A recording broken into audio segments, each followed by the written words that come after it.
আজকে বানাচ্ছি রসবড়া। রসবড়া বানানো চলছে। আর এই দেখো, বিউলির ডালটাকে ভিজিয়ে রেখেছিলাম সেই দুপুর থেকে, তারপরে একটু মৌরি দিয়ে ব্লেন্ড করেছি মিক্সারে। আর এখানে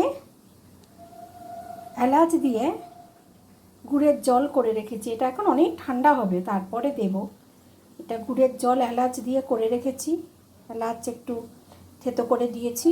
আর এই হচ্ছে বিউলির ডাল, আর এই রসবড়া চলছে। এবারে এই বড়াগুলোকে যখন গুড়ের যে জলটা করেছি, রসটা করেছি, সেটা ঠান্ডা হয়ে যাবে, বেশি গাঢ় করার দরকার নেই গুড়ের জলটাকে, রসটাকে বেশি ঠান্ডা করা, বেশি একদম ঠান্ডা করতে হবে, কিন্তু বেশি গাঢ় করলে হবে না, পাতলাই রাখতে হবে, কারণ এটা তো ঢুকবে বড়াগুলোর ভেতর। সব ঠান্ডা হয়ে যাবে, তারপরে বড়াগুলো ঢেলে দেবো। আর এটা রসবড়া করছি, আর ফাইনাল লুকটা তোমাদের অবশ্যই দেখাবো। কিন্তু ফেটাতে হবে ভালো করে, না ফেটালে কিন্তু সমস্যা হবে। খুব খুব ফেটাতে হবে, ক্লকওয়াইজ অ্যান্টি ক্লকওয়াইজ। তাহলে রসবড়া শেষ করি, তারপর তোমাদের ফাইনাল লুক অবশ্যই দেখাবো। রসবড়াগুলো মোটামুটি ভালোই ভাজা হয়েছে, আর ফেটানোটা ভালো হয়েছে।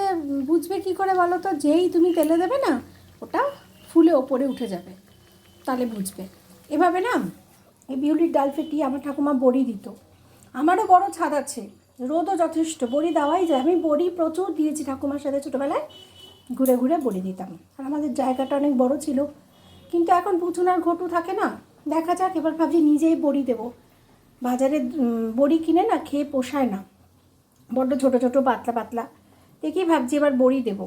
আর পিয়াসের বাবাকে বলবো একটুখানি ওই একদম ওপরে, যাতে ও শুকাতে দেয় আবার তুলে নেয়, সেটা ওর দায়িত্বে থাকবে।